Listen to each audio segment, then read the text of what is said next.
Analyse à présent, ce sera avec mes deux journalistes et analystes politiques sur ce plateau. Il s'agit de Roland Laurent Tonéikes et de Adrien Tchomakou. Chers invités ou chers confrères ou collègues, bonjour. Carole Olaye, bonjour et bienvenue. Bonjour Carole et bienvenue. C'est un plaisir pour moi de me retrouver entre vous les deux ce jour. Ça fait aussi plaisir de partager le plateau pour une fois avec une femme quand même. C'est vrai, non, c'est pas pour la première fois. Non, mais en fait, dans cette nouvelle dynamique du Matin d'Éden, ça fait plaisir de partager le plateau avec toi. Je souhaite d'ailleurs même que peut-être que la maison revoie les choses et qu'au moins par semaine, une femme passe sur ce plateau. Ou bien, alors... C'est un grand plaisir partagé. Si tu as un qui aime bien les femmes. Vous savez, j'aime beaucoup les femmes. Encore que ce matin, vous êtes ça, c'est vrai, tellement jolie, très belle. Ah bon, vous merci. Avez les Merci pour les compliments. Comme la première dame, Claudine Talon. Ah, et wow. là, vous voyez qu'une femme de votre trempe ici, ce serait... Si c'est un compliment, je le reçois avec plaisir. Alors, nous allons vraiment démarrer par l'information qui a paru ce matin au niveau du quotidien Matin Libre, présidentiel de 2026. Les conditions capitales à réunir pour éviter le scénario Ouattara. Qu'est-ce que cela vous inspire? Je commence par vous, Tchomakou. Oui, Carole, il faut dire qu'il y a plusieurs conditions à réunir pour que nous ne parlions pas du scénario Ouattara en 2026. Et 2026, c'est déjà maintenant. D'abord, nous devons tous préserver la paix. Et pour préserver la paix, il faut que chacun sache que avant et après tout, c'est le Bénin qui nous réunit et que nous devons préserver la paix. Préserver la paix, c'est d'écouter les uns les autres, de prendre en compte les préoccupations de tous les acteurs politiques. Écoutez, aujourd'hui, nous avons maintenant un chef de file de l'opposition, M. Éric Rounete, qui, même s'il n'a pas encore réuni à échanger avec tous les acteurs politiques de l'opposition, il doit quand même commencer et continuer dans ce sens et faire des propositions concrètes et objectives au gouvernement en place. Essayer d'échanger avec aussi la classe politique de la mouvance présidentielle, aller rencontrer le chef de l'État pour que, au moment opportun, c'est-à-dire pour qu'au moment opportun, qu'on ne dise pas que bon, et on avait dit ceci n'a pas été respecté. Écoutez, quand je vois un peu ce que l'ancien président de la République, Boni Yayi, dit sur sa page Facebook, le gouvernement en place doit prendre en compte ces observations. Tout un chacun de nous, et nous savons que nous sommes déjà à la veille de cette présidentielle. Et du moment où nous sommes à la veille de cette présidentielle, 2026, c'est déjà là. Hein. C'est déjà là. Et encore dans quelques années. C'est dans 3 ans. 3 ans, c'est là déjà. La fin du mandat de Patrice Talon, constitutionnellement, c'est déjà là. Donc, je pense quand même que on doit mettre dans la tête de tout un chacun de nous, chacun doit savoir que nous devons préserver la paix, nous devons respecter les textes en vigueur. Nous devons tout mettre en œuvre pour que nous n'assistons pas à ce qu'on assistait par exemple en 2019, que les tests soient respectés et rien que les tests. Alors, Roland Tonéikes, voilà Matin Libre qui tire déjà très tôt sur la sonnette d'alarme. Quel est votre avis sur la question? Je pense que les conditions à remplir pour être président, candidat à la présidentielle au Bénin, les conditions sont remplies et sont connues. Hein. Les conditions à remplir pour être candidat au législatif, c'est connu, au communal, c'est connu. Et donc, quand Matin Libre tire sur la sonnette d'alarme, comme vous le dites ce matin, c'est déjà de rappeler aux acteurs concernés, qu'est-ce qu'il faut faire déjà pour se mettre en condition. D'ailleurs, même pour aller aux élections, il faut déjà s'assurer qu'on n'a pas de problème assiette fiscale, en tout cas un pays dans une certaine mesure. Donc ceux qui ont des problèmes dans une certaine mesure du point de vue fiscal avec les impôts doivent pouvoir commencer à régler les problèmes. Vous savez, quand Matin Libre dit ça ce matin, ça devrait nous rappeler ce qui s'est passé par le passé.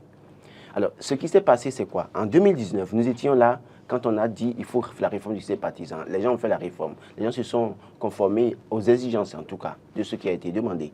Mais de nulle part, on nous a sorti un certificat de conformité qui a été une barrière pour certaines formations politiques.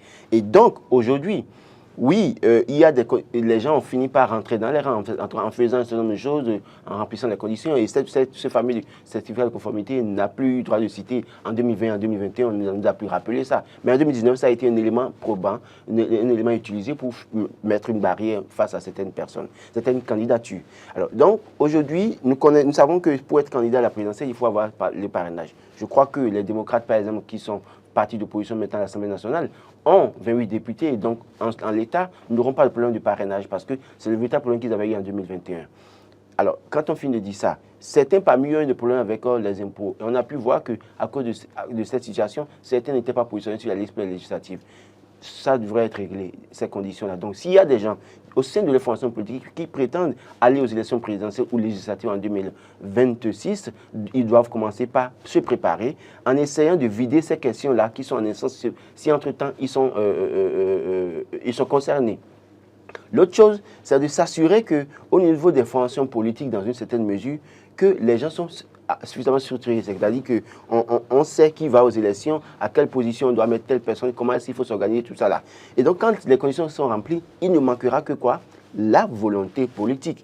Et c'est pour ça que je voulais rebondir peut-être sur un aspect abordé par Tumakou qui dit que Éric Rondeté doit aller voir le chef de l'État. Non, Éric Rondeté n'a pas besoin d'aller voir le chef de l'État avant de prétendre être candidat pour la présidentielle ou les législatives de 2026. Bien au contraire, le chef de l'État et son gouvernement ferait mieux d'arranger la situation pour que toutes les sensibilités participent aux élections.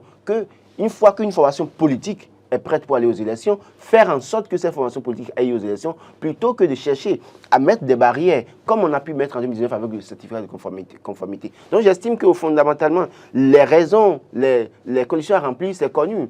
Pour la présidentielle, il faut avoir le parrainage, il faut avoir un montant donné à mettre au trésor, en tout cas en termes de caution. Il faut un certain nombre de choses, il faut s'assurer qu'on ne doit pas au service des impôts. Donc quand on réunit ces conditions et qu'on n'a jamais été condamné, je crois que les gens peuvent aller facilement aux élections. Et donc, c'est cela qu'on doit rappeler au gouvernement actuel pour dire, oui, nous avons connu une situation malheureuse de 2019, nous avons connu la situation de 2020, peu ou prou, il n'y a pas eu de tension en 2020, mais en 2021, on a pu connaître des situations. Et en 2023, on a pu connaître un certain nombre de situations, mais pour autant, pas aussi grave que 2019. Donc, comment nous allons faire maintenant pour garantir et préserver la paix en 2026? C'est de permettre à toutes ces personnes qui remplissent les conditions, qui sont en fait citées, qui sont les conditions tenant compte de la constitution actuelle du Bénin, celle de 2019, toutes ces personnes qui remplissent ces conditions, qui n'ont aucun problème, qu'on ne trouve pas d'autres mécanismes pour les empêcher d'aller aux élections, parce que ça peut susciter des tensions et ça peut aussi mettre à mal notre paix si chèrement acquise lors de la conférence de 90.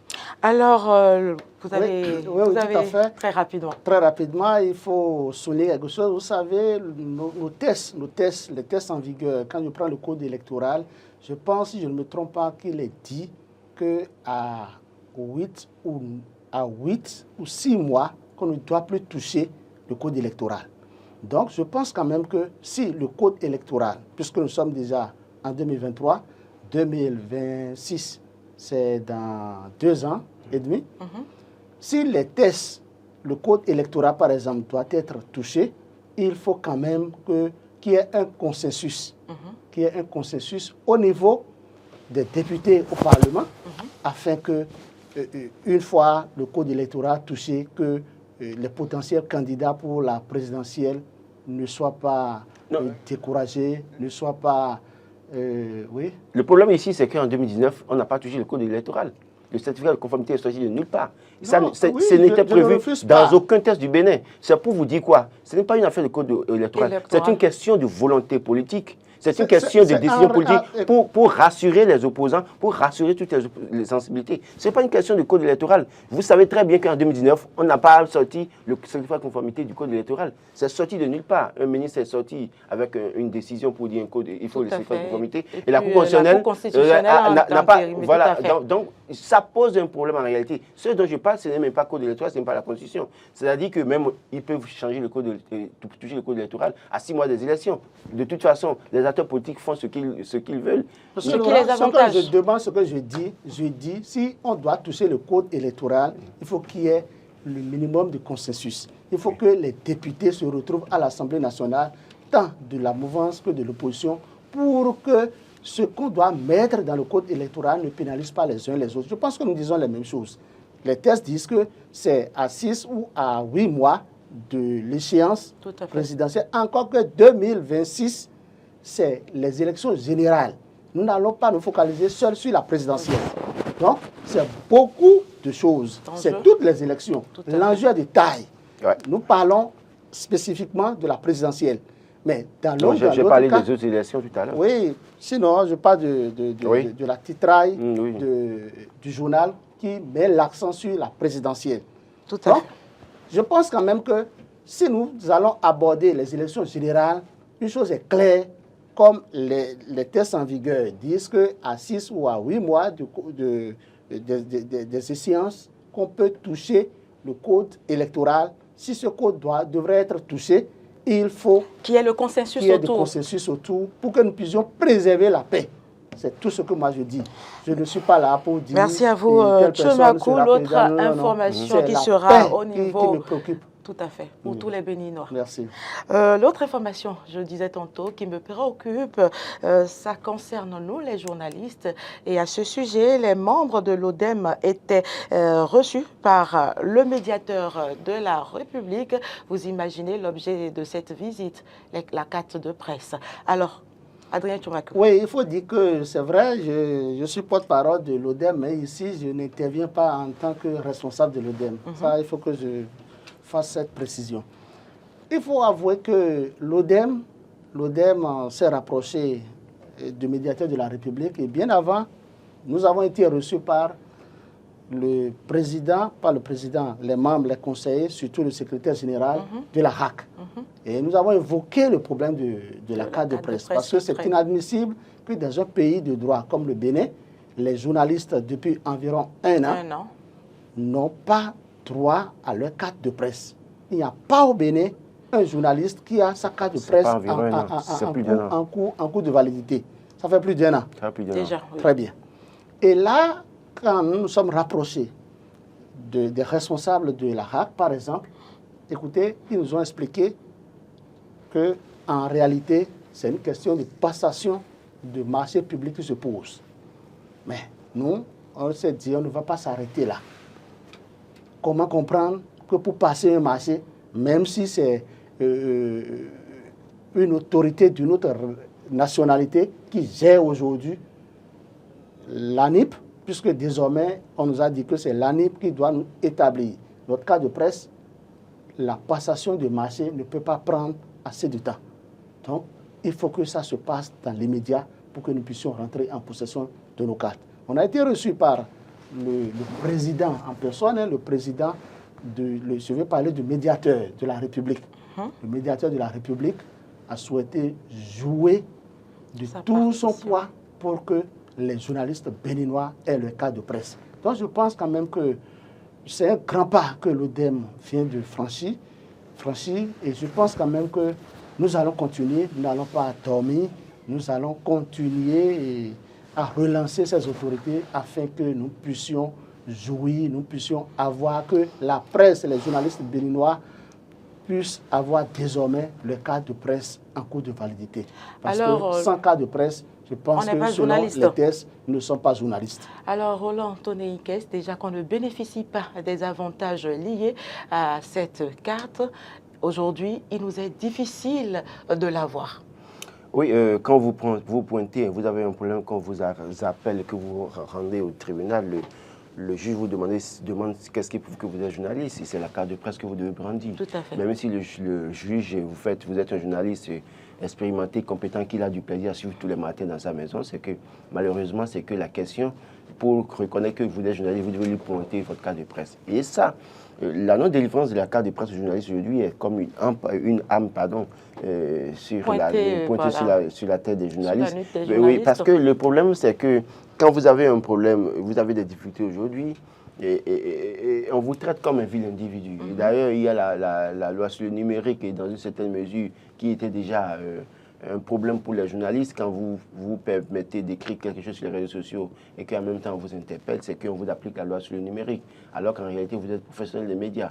On vous enlève carrément votre casquette de journaliste. Et maintenant, ce qui pourrait vous protéger aussi, vous ne la recevez pas. C'est la carte de presse. Et je pose la question de savoir pourquoi est-ce que cet état de choses perdu depuis un moment. Nous avons un porte-parole du gouvernement qui est journaliste.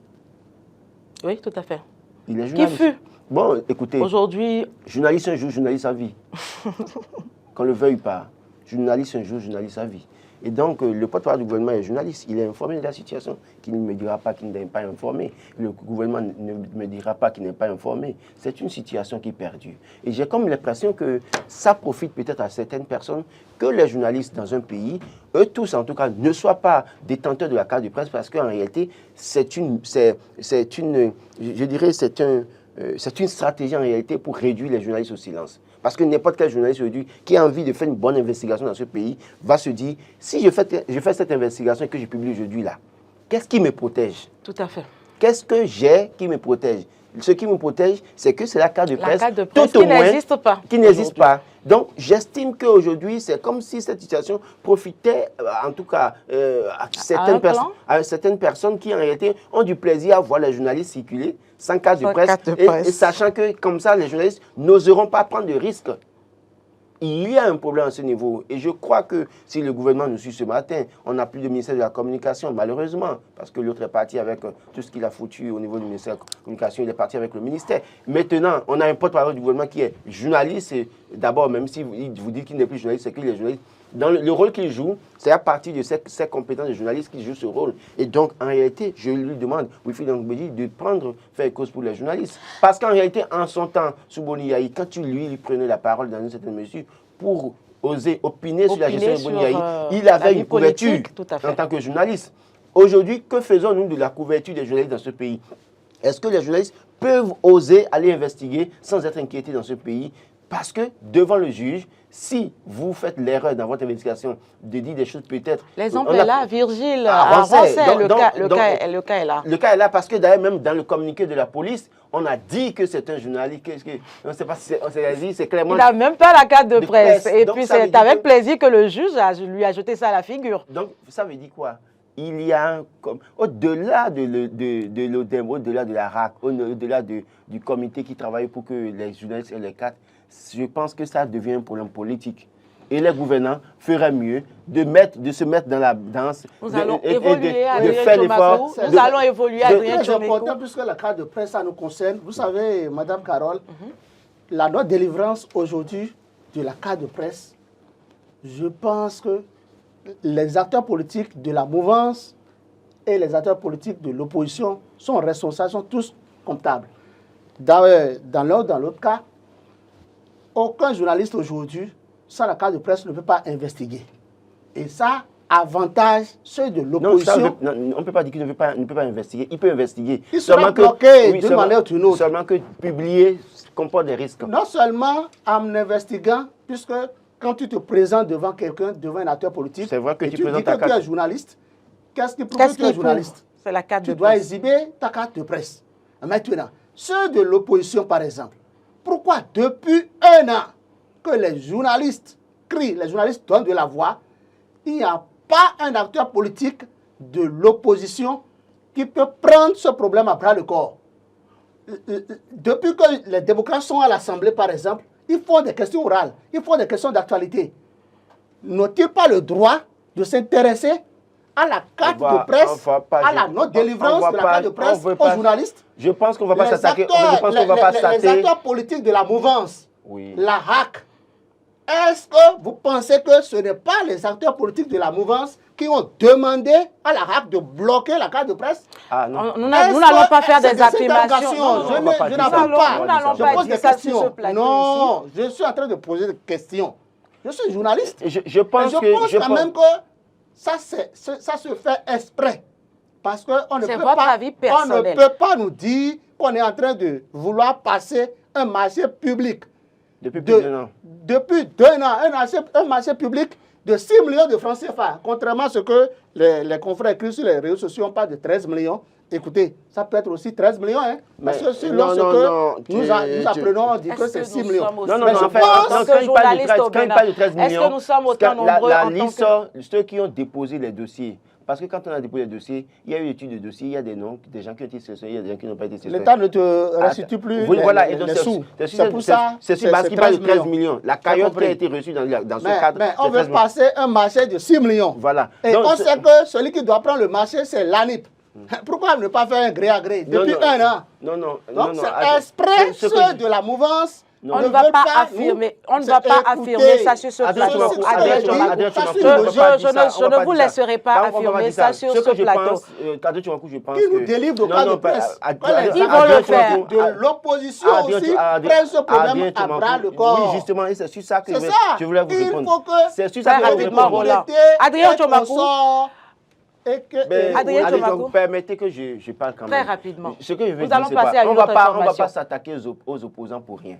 Parce qu'eux-mêmes, ils ont tellement de problèmes. Ah non, dis que les opposants vont... C'est normal. Vous avez raison. Permettez que je finisse.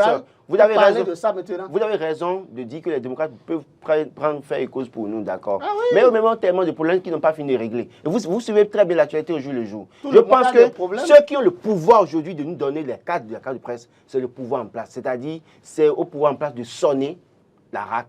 Parce que la RAC, ceux qui sont allés à la RAC, il y a des représentants que nous avons envoyés nous-mêmes en tant que professionnels des médias, mais il y a des gens qui sont nommés. Et d'ailleurs, mais cette même RAC rejette le tort sur le ministère. Jette le tort sur le ministère.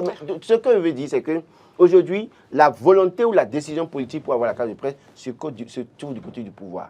Et peut-être que les opposants... Alors, vivement que les autorités en prennent acte. Donnez les cartes de presse pour les journalistes. Nous réclamons le cas de presse. Voilà. Que Wilfried Léon Rébédi agisse dans ce sens-là. Qui me défendent. En tant que confrère aîné, qui me défendent dans ce dossier. Il est sûrement à l'écoute. Alors, les députés, le gouvernement sera à l'Assemblée nationale pour répondre aux questions des députés par rapport à la qualité des prestations des services au CNHU de Cotonou. Quelle est votre lecture? Moi, je crois que oui. Je crois que c'est quand même primordial. Il s'agit de la vie des populations. De plus en plus, il y a des questions orales au gouvernement et le gouvernement doit être tenu de répondre. C'est déjà un bon début, contrairement à ce qu'on a pu observer de 2019 à 2023. Les opposants, la présence des démocrates au Parlement maintenant a fait rappeler à certains députés que leur mission, c'est d'interpeller le gouvernement sur les questions essentielles qui concernent la vie des Béninois. Parce que le centre hospitalier universitaire Hubert Koutoukou-Maga, CHU, HKM, quand on prend ce centre qui, d'ailleurs, en fait, est le centre de référence en l'état jusqu'aujourd'hui au Bénin, en attendant qu'on finisse ce qui est en construction à Calavi, c'est que ce centre a été, à tort ou à raison, traité de mouroir à plusieurs reprises. Et malheureusement, encore, il y a de mauvais comportements qu'on observe dans ce centre. Moi, je ne vais pas me mettre à étaler encore ces mauvais comportements, ce qu'on observe de la part du personnel soignant, de la part d'un certain nombre de personnes, des médecins, bien évidemment, dans ce centre. Je ne vais pas m'attarder là-dessus. Mais je pense sincèrement que, oui, même si on veut construire notre centre de référence, de ce que nous avons là aujourd'hui maintenant, il faille que les gens se penchent sur la qualité des services fournis aux usagers, faire en sorte que les populations soient davantage protégées, que le non-mouroir collé à cette maison change. On ne peut pas voir. Et puis, au-delà de tout ça, c'est aussi de demander au gouvernement de faire en sorte que le personnel soignant ait les matériels de travail de qualité dans une certaine mesure et que ceux dont ils ont besoin réellement pour bien faire leur travail, que cela soit donné et qu'il y ait de la motivation aussi. Parce que le manque de motivation... Le matériel et puis... la motivation. Les conditions de vie. Oui, parce que le matériel, c'est primordial. On ne peut pas nous dire peut-être qu'en 2023, que parfois il y a non disponibilité d'oxygène au centre hospitalier universitaire HKM. On ne peut pas me dire qu'en plein 2023 qu'on n'a pas de scanner. C'est vrai que le gouvernement a fini par acquérir en tout cas des scanners. Voilà, c'est ce que j'allais dire. Oui, il y a eu beaucoup oui, il y a beaucoup de choses. d'innovations. Mais dans certains secteurs, il y a un problème. Et notamment, par exemple, quand vous prenez la question des dialysés, par exemple, à ce niveau, il y a un problème à régler à ce niveau. Et le problème à régler à ce niveau, c'est de se pencher sur la qualité du service fourni, et de voir comment est-ce qu'il faut faire mettre en place une politique de prise en charge des citoyens. Très rapidement, Alain Tchomakou. Oui. Adrien, pardon. Carole, je pense que mon parti va essayer de se défendre face aux députés. Vaille que vaille. Ce jour, parce que quand vous prenez le CNHU, moi je pense que ça ne va pas. Ça ne va pas, il faut avoir l'honnêteté de le dire parce que, vous savez, il faut vivre un instant là-bas pour savoir en réalité ce qui se passe. Vous avez vécu là-bas? Non. Donc vous avez dit qu'il faut vivre là-bas. Il faut passer un instant. Voilà. Je ne peux pas dire un instant de accompagner un malade. Oui, on ne va pas souhaiter tomber malade non plus. Moi, j'ai accompagné des amis là-bas et je sais de quoi je parle. Et malheureusement, j'ai découvert beaucoup de choses. Premièrement, je voudrais demander au gouvernement de continuer à mettre les moyens dans cet hôpital de référence parce que le CNHU, c'est, je dirais, le dernier recours en matière de prestations sanitaires. Tout à fait. Donc, il doit, au Bénin. Donc, le gouvernement doit tout faire pour équiper davantage le CNHU. Secondo, ceux qui sont chargés, je ne veux pas parler des médecins, des agents sermentés, ceux qui sont chargés de faire certaines prestations d'ordre général. Par exemple, maintenir à 100% l'énergie électrique au CNHU, doivent savoir qu'ils n'ont pas droit à l'erreur. Il n'y a plus à nous dire au Bénin qu'il y a coupé d'électricité au CNHU.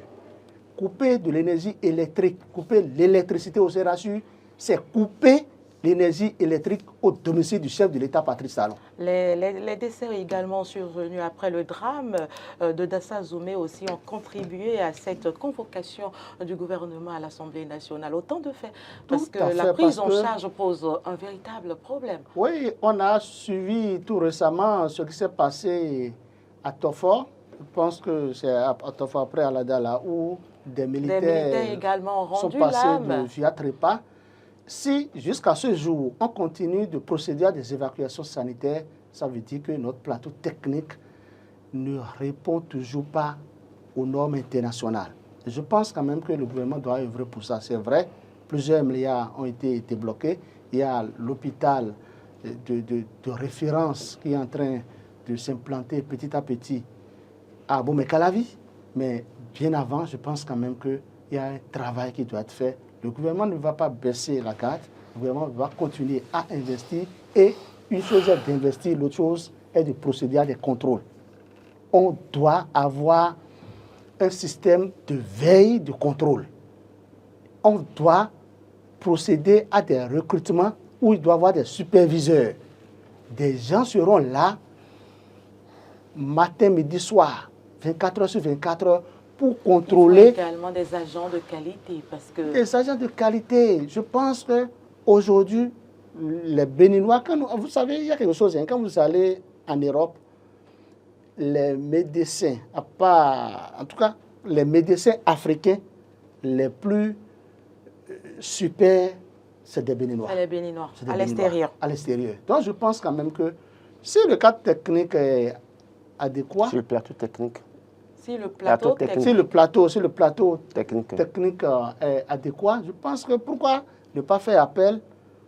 Ce n'est pas seulement une question de plateau technique. Il faut la motivation. Quand il parle de motivation, c'est combien vous payez aux médecins, combien les politiques gagnent. C'est des agents qui sont mal payés et survivent à peine. Tant qu'il y aura un grand fossé entre le salaire politique et le salaire des fonctionnaires qui font un travail remarquable, certains vont quitter carrément votre pays pour aller servir ailleurs parce qu'ailleurs, ils sont mieux traités. D'ailleurs même, on fait appel aux compétences extérieures dans ce pays, on les paye bien.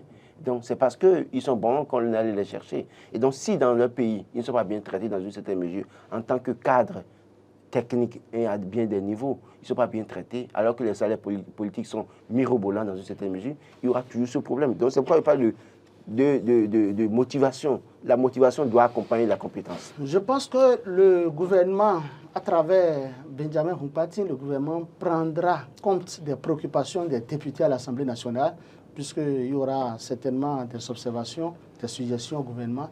Et ces observations, ces suggestions seront étudiées pour que le plateau technique soit amélioré, pour que les agents il faut faire ça, d'imaginer que du Bénin soient davantage motivés. Je pense que ce n'est pas seulement le CHU, parce que vous savez, sur le plateau, on a reçu des gens, nous appellent Wassapenko, de PRR, pour dire que dans leur localité, il y a coupure de courant régulièrement et que les gens meurent. Il y a même manque d'oxygène dans certains centres de santé, il y a même manque des matériaux, en tout cas de base dans une certaine mesure. Je crois qu'au-delà du CHU, HKM, le ministre de la Santé devrait prendre des mesures pour faire en sorte que tous les centres de santé dans nos localités, que ce soit à Cotonou, que ce soit à Soava, que ce soit à Wassapenko, que ce soit à Pénousoulou dans une certaine mesure, que ces centres de santé soient équipés du minimum. Les ambulances, on a dit qu'on a commandé des ambulances. Oui, mais aujourd'hui, est-ce que les ambulances, il y aura des ambulances dans tous les départements pour secourir les personnes en temps opportun? C'est de ça qu'il est question. Alors, pour boucler cette deuxième rubrique, nous allons aborder le président de la CEDEAO, le nouveau président de la CEDEAO, Bola Tinubu, qui est contre les coups d'État. Je crois que c'est une bonne chose. Troisième mandat dans la sous-région, le nœud gordien, c'est la fraternité qui titre à sa une, qui met à sa une, cette information. Je reviens sur ce que j'ai dit, je crois, lundi et mardi, pour dire Bola Tinubu se trompe de combat.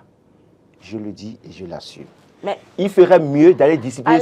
Être contre les coups d'État il se trompe de combat. Dans la sous-région, je ne crois pas que ce soit une mauvaise chose. Je vous dis, moi je dis et j'assume qu'il se trompe de combat. Bola Tinubu ferait mieux d'aller discipliner ses pères chefs d'État à respecter les tests de leur pays et à bien gérer leurs concitoyens. C'est la frustration qui amène les coups d'État. C'est le non-respect des tests qui amène les coups d'État. Quand vous prenez le cas guinéen, c'est parce qu'il n'a pas respecté les tests. Lui qui a tout le temps fait mis feu au système de la Sana Conté et autres en Guinée, il est devenu chef de l'État. Il a fait quoi? Il n'a pas respecté les tests. Il n'a pas respecté les tests. C'est ça qui a amené Doumbouya à faire un coup d'État. Quand vous allez au Mali, Assimi Goïta, c'est la mauvaise gestion dans le pays. Parce qu'il y avait un président aussi puissant, son fils puissant, qui se permettait tout dans le pays, que les gens de frustration en frustration ont fait un coup d'État. Tout à fait. Le Burkina Faso, qu'est-ce qui a amené le coup d'État? C'est parce que Roch-Marc Christian Kaboré était à un moment donné montré ses limites dans la gestion du Burkina Faso, que Damiba lui a fait un coup d'État. Et Damiba aussi, quand il a échoué, le troisième larron, Ibrahim Traoré est sorti de nulle part pour lui faire un coup d'État.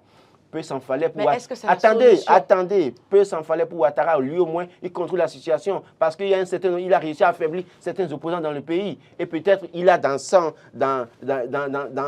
son côté les forces armées peut-être ivoiriennes dans une certaine mesure.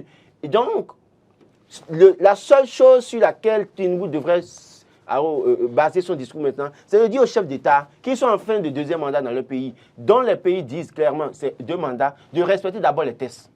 Tant que les chefs d'État ne respecteront pas les tests dans le pays, il y aura des gens qui seront frustrés, qui voudront leur mettre le feu. Tant que les gens vont mal gérer et gérer avec des clans, il y aura des coups d'État dans le pays. Je n'encourage pas ça. Ce n'est pas que j'encourage les coups d'État. Non, non, non, non, non. Je suis contre les coups d'État. Mais les frustrations peuvent amener comment vous appelez, la grande muette, voilà. L'armée a réagi. L'armée a réagi. La société civile monte au créneau dénonce.